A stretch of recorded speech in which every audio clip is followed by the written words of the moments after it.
नमस्कार, स्वागत है आपका कमोडिटी नाउ में, जहां हम आपको कमोडिटी मार्केट की तमाम बड़ी खबरें तो बताते ही हैं, साथ ही आपके लिए बेहतरीन ट्रेडिंग कॉल्स भी लेकर आते हैं। और आज हमारे साथ दो मेहमान हैं। हमारे साथ हैं ओरिगो ई मंडी से तरुण सत्संगी जी और साथ ही जतिन त्रिवेदी हैं एलकेपी सिक्योरिटीज से। आप दोनों ही मेहमानों का ईटी नाउ स्वदेश पर स्वागत है। लेकिन सबसे पहले देख लेते हैं आज की कुछ बड़ी खबरें। बड़ी खबरों में सबसे पहले गोल्ड की बात कर लेते हैं, जहां पर फिर दरें बढ़ने की संभावना अब तेज हो गई है। जिस तरह से महंगाई के आंकड़ों में 4 दशक में सबसे ज्यादा तेज उछाल देखने को मिला है, 7% के आसपास पहुंच गया है। ऐसे में संभावनाएं बहुत तेज हो गई है कि मार्च की बैठक में फेड ब्याज दरें बढ़ा सकता है। चांदी की बात करें तो डॉलर में जिस तरह से कमजोरी है उससे यहां पर निचले लेवल पे सपोर्ट मिल रहा है। क्रूड की बात करें तो गैसोलीन स्टॉक यूएस में बढ़ गए हैं, उससे यहां पर कीमतों पर दबाव है। इसके बाद नेचुरल गैस की बात करें, जो पुराना अनुमान था ज्यादा सर्दी रहने का, अब जो नया अनुमान आया है वो कम है, यानी कम सर्दी रह सकती है पुराने अनुमान के मुकाबले।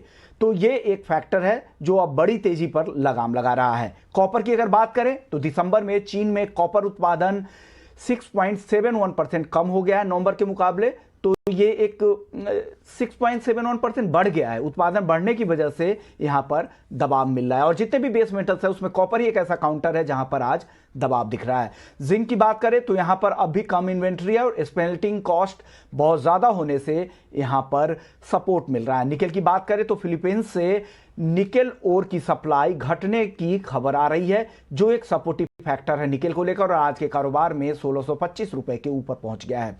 एल्युमिनियम की बात करें तो इन्वेंट्री में कमी जो डेफिसिट है वो लगातार बनी हुई है, उससे यहां पर सपोर्ट मिल रहा है। चलिए अब कुछ एग्री मार्केट की बात कर लेते हैं, जिसमें मेंथा ऑयल की अगर बात करें तो ओमिक्रॉन की वजह से जो थर्ड वेव में जिस तरह से संक्रमण की दर 5 गुना ज्यादा है, उससे यहां पर डिमांड को लेकर चिंता है। कुछ और एग्री मार्केट में कॉटन की अगर बात कर ले तो कॉटन ऊपरी स्तरों पर मुनाफा वसूली है।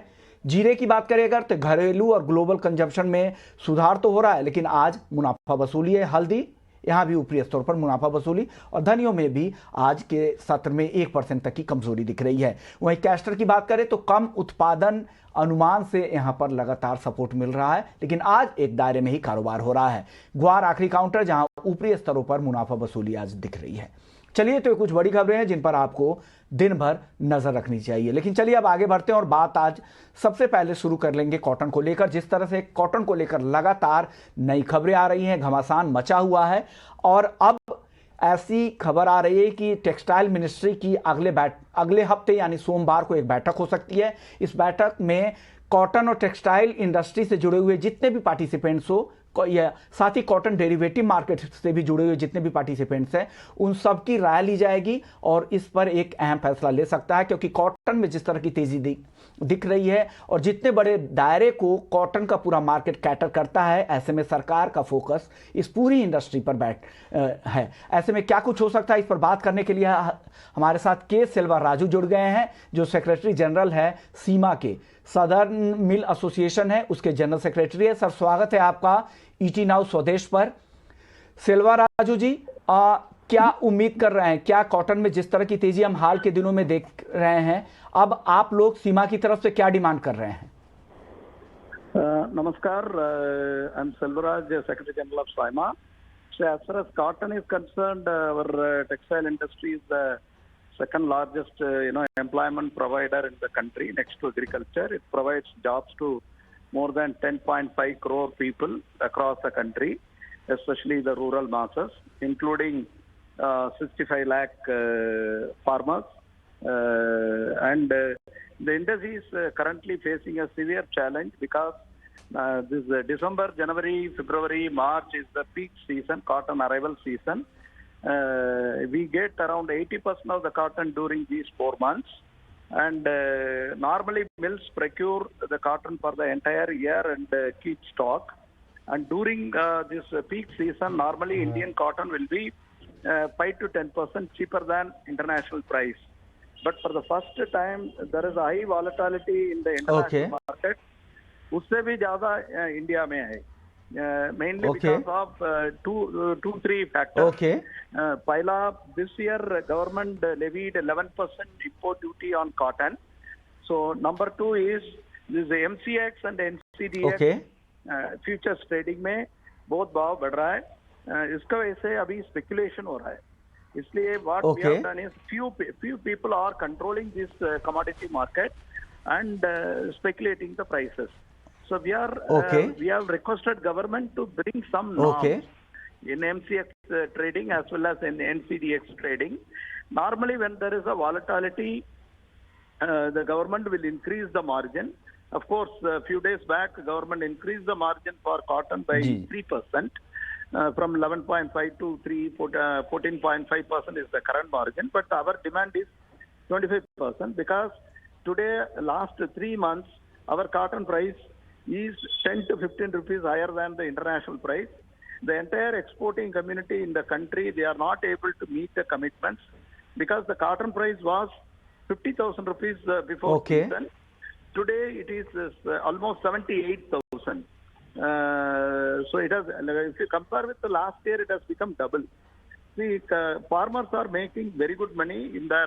We are very Okay. happy Okay. in the history. But cotton is a peculiar commodity that creates jobs to over 10 crore people in the country. So, and a huge investment has gone into this industry. If the price falls, the entire industry will become sick. So the same thing happened in 2010-11. So therefore, we have requested government to bring some norms, to control the speculation and volatility in okay prices. OEM सिल्वा राजू जी, मैं आपके Yes. जो की points है जो आप चाह रहे हैं, एक तो ये है कि मार्जिन एक्सचेंज पे बढ़ाया जाए। हालांकि हाँ। 3% का अतिरिक्त मार्जिन एमसीएक्स की तरफ से लगाया गया, लेकिन आपको लग रहा है ये काफी नहीं है दूसरा- और ज्यादा मार्जिन होने चाहिए। साथ ही आप सरकार से मांग करें कि इंपोर्ट ड्यूटी भी और- यहां से एबोलिश की जाए। लेकिन इसके अलावा एक और सवाल, जिस तरह से अभी अराइवल का सीजन है, कॉटन अराइवल का, ऐसे में अगर आप भाव पर सरकार अगर किसी तरह लगाम लगाने की कोशिश करती है तो क्या इससे किसानों को नुकसान नहीं होगा? क्या आप चाह रहे हैं कि किसानों को कम भाव मिले? नहीं होएंगे क्योंकि किसान का MSP price is today is around 6,000 rupees, 5,975 rupees. अभी प्राइस जो हो रहा है इट इज ऑलमोस्ट 10,250, 10,500 है। क्या फार्मर को फायदा मिल रहा है, but we will not become competitive, then entire cotton be exported. वो एक्सपोर्ट भी नहीं होएगा, इसलिए भाव एकदम गिर जाएगा 1-2 महीने में if we are not taking correction now. It will not only affect the industry but also the farmers. Farmers are holding the cotton. दूसरा क्या है, few traders, today the exposure per bidder is about 90,000 bales. That also we have requested the government to reduce to 5,000 bales to curb speculation. So इससे से फायदा इतना नहीं farmer को जा रहा है, खाली ये ट्रेडर को जा रहा है, वो भी who are not connected with the industry or the farmers. इसलिए हम लोग वो दूसरा चीज हम लोग लाने के लिए पूछ रहा है, वॉल्यूम रेस्ट्रिक्शन, और उनका एक्सपोजर भी एकदम कम है। We produce around 360 lakh bales, their volume is only 1.5 lakh. Okay. If you take ICE index, if you take international New York index, their exposure is 200 lakh bales. Okay, so एकदम not 0.5% volume से they are influencing Okay. the price, which is affecting the industry and which is not good for farmers. If the industry is not there, what will you do with the cotton? वो भी है। Okay Okay, thank you. Okay okay Thank you, okay. sir. Thank शुक्रिया you. Thank you. सिल्वा राजू जी, आपने अपनी demand रखी। आप चाह रहे हैं कि मार्जिन बढ़ाई जाए ताकि स्थिरता है बाजार में, और साथ ही दूसरी तरफ आप चाह रहे हैं कि इंपोर्ट ड्यूटी पर भी राहत दी जाए। कुछ ऐसे कदम है जिनकी मांग आप सीमा की तरफ से कर रहे हैं। शुक्रिया राजू जी, आपने वक्त निकाला ईटी नाउ स्वदेश के लिए। Thank you sir. चलिए आगे बढ़ते हैं, हमारे साथ जतिन और तरुण भी हैं। तरुण जी, आप भी एग्री मार्केट को काफी क्लोजली ट्रैक कर रहे हैं आजकल, और आपकी रिसर्च भी काफी एक्सटेंसिव हो गई है। आपको क्या लग रहा है, जिस तरह से कॉटन में तेजी आई है, डोमेस्टिक मार्केट में तेजी क्या इंटरनेशनल मार्केट के हिसाब से है, या यहां पर कुछ ज्यादा तेजी आपको दिख रही है? हाय, गुड मॉर्निंग मृत्युंजय जी। गुड मॉर्निंग विश्वमोहन जी, माफ कीजिएगा। देखिए, स्पेकुलेटिव एक्टिविटीज बिल्कुल नहीं है। एक्सचेंज का जो मेन वर्क होता है वो प्राइस डिस्कवरी एंड हेजिंग का होता है। एंड सेकेंडली देखिए, आइस में हमने देखा कि 2011-12 में है ना, प्राइसेस 220 सेंट्स पर तक गए थे, एंड उस समय डोमेस्टिक मार्केट में भी रैली आया। अगर लास्ट 50 ईयर्स के डेटा की बात करते हैं, अगर हम 2011-12 को हटा देते हैं, 100 सेंट्स के ऊपर कभी कॉटन के प्राइस नहीं गए और 30 सेंट्स के नीचे कभी नहीं गए। और लास्ट ईयर हमने ब्रेकआउट आते हुए देखा क्योंकि प्रोडक्शन लास्ट ईयर का कम था। ग्लोबल प्रोडक्शन था around 24-30 million tons. Pent up demand आई कोविड के फर्स्ट लॉकडाउन के बाद में ग्लोबली, जिसकी वजह से हमने देखा कि डिमांड ग्लोबली काफी बढ़कर आई और वर्ल्ड का जो एंडिंग स्टॉक था वो ईयर ऑन ईयर बेसिस पर लोअर हुआ। नो डाउट ग्लोबल प्रोडक्शन इस साल 26.5 मिलियन टन्स रहेगा, लास्ट ईयर से ज्यादा है। लेकिन ग्लोबल और डोमेस्टिक मार्केट में ओपनिंग स्टॉक्स जो है वो कम है। एंड मानो ना मानो ग्लोबली जो डिमांड रहने वाला है रिकॉर्ड इस साल भी रहने वाला है। पेंटअप डिमांड विल कंटिन्यू और डिमांड जो रहेगी तकरीबन 27 मिलियन टन्स की रहेगी। लास्ट ईयर 26.33 मिलियन टन्स थी, जिसकी वजह से एंडिंग स्टॉक इंडिया में भी और ग्लोबली टाइटर रहेगा। यही कारण है कि हमने कॉटन के प्राइसेस के अंदर रैली आते हुए देखा है। या सर्टेनली एक इंडस्ट्री का जो इतना बड़ा एम्प्लॉयमेंट देती है, इंटरेस्ट है, बचाना जरूरी है। बट अल्टीमेटली देखा जाए जो रिएक्शन हो रहा है वो डिमांड सप्लाई मिसमैचेस की वजह से हो रहा है। और कॉटन में अक्सर देखा गया हिस्टोरिकली जब भी रैली आती है वो 2 या 3 साल तक चलती है। तो हमारा ऐसा मानना है इस साल प्राइसेस फर्म रहेंगे कॉटन। ओके, यानी डिमांड सप्लाई की वजह से तेजी है और एक्सचेंज पर अगर कोई वायदा कारोबार हो रहा है तो इसका मकसद है प्राइस डिस्कवरी और एक मार्केट, फ्री मार्केट हो जिसमें डिमांड सप्लाई के आधार पर जहां पर प्राइस तय होते हैं। तो इसमें वायदा बैन जैसी तो कोई बात नहीं होनी चाहिए। चलिए आगे बढ़ते हैं और कुछ और एग्री मार्केट की पहले बात कर लेते हैं। ग्वार में आज क्या आपका व्यू क्या होगा तरुण जी? ग्वार में आज मुनाफा वसूली ऊपरी स्तरों पर दिख रही है, क्या लग रहा है निचले लेवल पर वापस से बाइंग आएगी क्या? या सर्टेनली मुनाफा वसूली जरूर है, लेकिन हमको ऐसा लगता है कि लोअर लेवल बाय को फिर से अट्रैक्ट करेंगे। 6000 के आसपास काफी अच्छा ग्वार का बेस है। आई थिंक वहां पर prices once again bottom out होंगे and वहां से हम फिर से एक बार रैली आते हुए देखेंगे 6500 या नियर बाई लेवल के लिए। ओके सर, स्पाइसेस में भी कल से मुनाफा वसूली दिखनी शुरू हो गई है। स्पाइसेस को लेकर आपका क्या आउटलुक है? स्पाइसेस में कहीं कोई कॉल दे रहे हैं क्या आप? जीरा ने काफी अच्छा परफॉर्म किया है। कपल ऑफ मंथ्स बैक 14,000 होते थे प्राइस, अभी 17,500 के आसपास मूव कर रहे हैं। गुजरात जो कि मेजर प्रोड्यूसर है, वहां पर क्रॉप काफी कम होने की संभावना इस साल। तकरीबन ऐसा माना जा रहा है 2,40,000 टन का प्रोडक्शन होगा, जबकि लास्ट ईयर 4 लाख टन का प्रोडक्शन था। आई थिंक सप्लाई टाइटनेस की वजह से ये एक ऐसा कारोबार है, मुझे ऐसा लगता है ये एक ऐसा कमोडिटी है कि 20,000 या उसके ऊपर भी जा सकता है। ओके सर, अब एग्री में आखिरी सवाल आपसे ये होगा कि कॉटन 34,200 के आसपास ट्रेड कर रहा है। इस भाव पर अब क्या करने की सलाह देंगे अगर किसी को ट्रेड करना है तो? सी नो डाउट जिस तरीके से मार्केट में अभी बैन करने का एक तरफ न्यूज आ रहा है, एक्शन मार्जिन बढ़ा रहा है, तो कहीं ना कहीं अनसर्टेनिटी है जिसका रिएक्शन हम आते हुए देख रहे हैं। बट आइस में भी देखिए स्टेबल हो चुके हैं, प्राइसेस हमारे यहाँ भी स्टेबल है। डोमेस्टिक मार्केट में जब तक 33,600 के नीचे प्राइस डेली बेसिस पे क्लोज नहीं देंगे, आउटलुक फॉर्म रहेगा। और हमारा ऐसा मानना है वंस अगेन 36,500 से 37,500 डोमेस्टिक बोर्सेस में देखे जा सकते हैं प्राइसेस।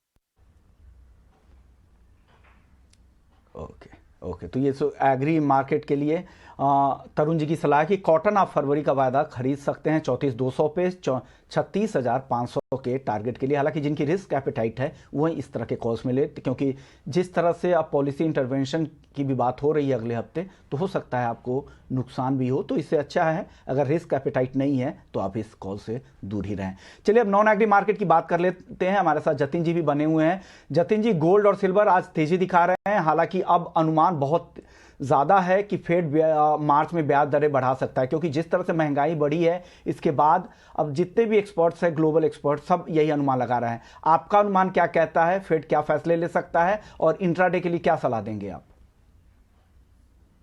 गुड मॉर्निंग विश्व जी। जिस तरह से फेड की जो अपडेट्स है वो कोई सरप्राइजिंग अपडेट तो है नहीं कि मार्च महीने में वो जो बैठक है उसमें वो पैदा कारोबार या इंटरेस्ट रेट जो बढ़ाने वाली है।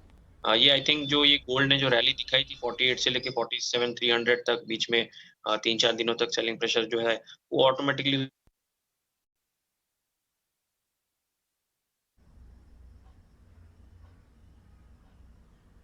ओके ओके, चलिए शायद उनकी लाइन डिस्कनेक्ट हो गई है, वापस से जोड़ेंगे।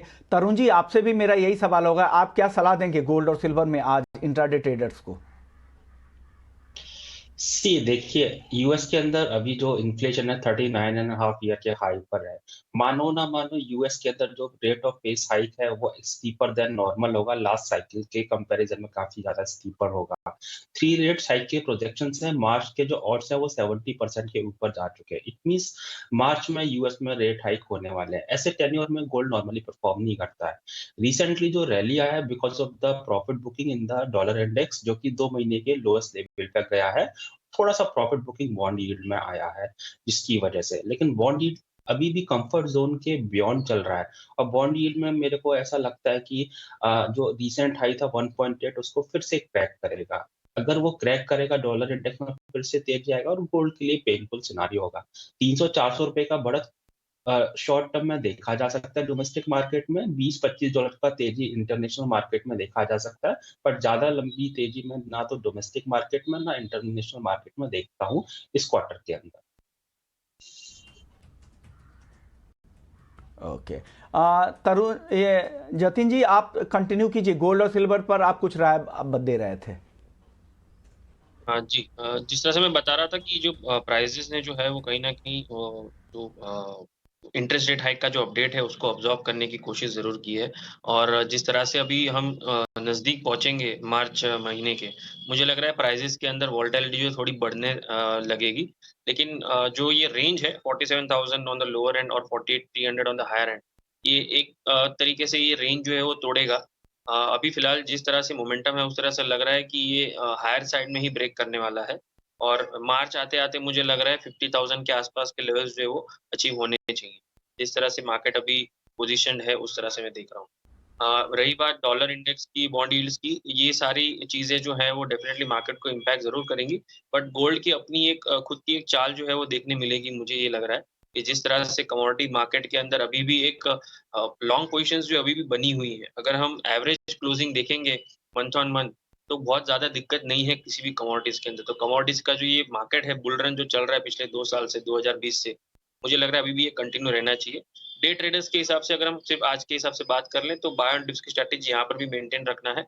47,800 850 का जो जोन है वहां पर मुझे एक स्ट्रॉन्ग सपोर्ट दिख रहा है आज के लिए, वहां पे बाय कीजिए। 47,600 के नीचे स्टॉप लॉस रखे, और 48,100 48,200 के टारगेट्स की एम करने के लिए बाय की सलाह दूंगा मैं गोल्ड के। और चांदी के अंदर क्या टारगेट है सर? चांदी का मार्केट भी सेम गोल्ड के पीछे पीछे अच्छी खासी बढ़त जो है वो मेंटेन्ड है। इनफैक्ट बेस मेटल्स में हम देख रहे हैं कि सिलेक्टिव बेस मेटल्स में हर प्रतिदिन अलग अलग बेस मेटल जो रैली कर रहे हैं। जिस तरह से 2 दिन पहले कॉपर ने रैली दिखाई थी, कल के दिन लेड ने रैली दिखाई थी, निकल और जिंक जो है वो स्टेबल है मार्केट में, एल्यूमिनियम भी अच्छी खासी बढ़त जो है वो दिखा रहा है। सिल्वर को इस सब चीजों से सपोर्ट काफी हद तक अच्छा है।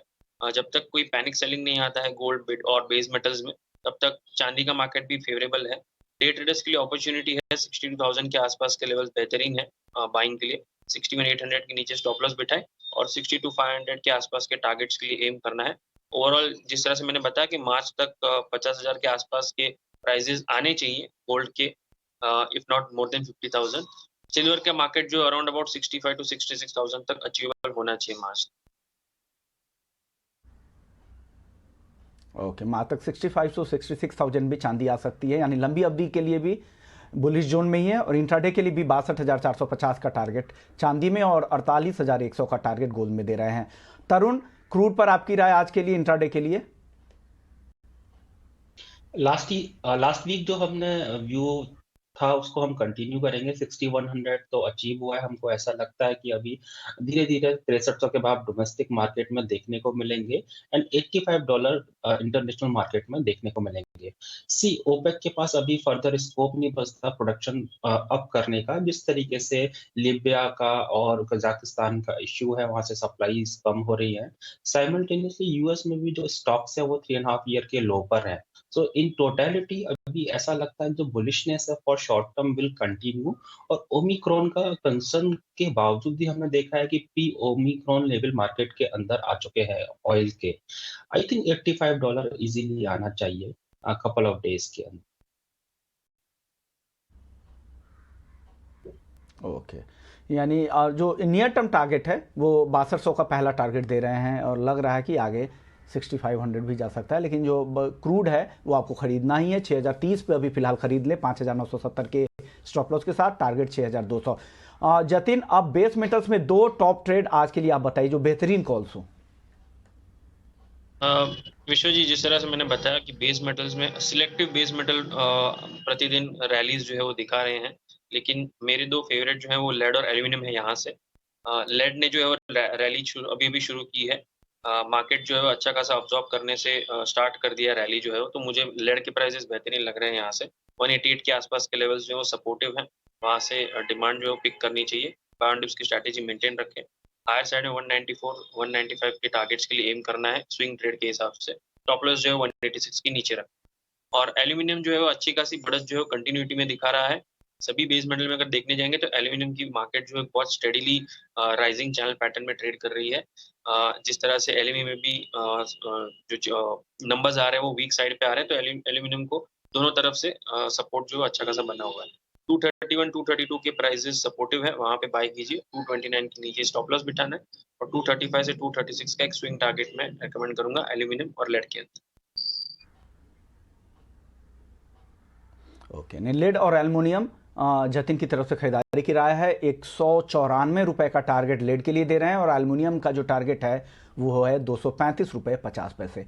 शुक्रिया जतिन आपका, तरुण आपका, आप दोनों ने वक्त निकाला और बेहतरीन ट्रेडिंग कॉल्स दिए। तो कमोडिटी नाउ में फिलहाल इतना ही, लेकिन आप बने रहिए 18 नाउ स्वदेश पर। ब्रेक के बाद आपके लिए लेकर आएंगे एफएनओ जंक्शन। नमस्कार।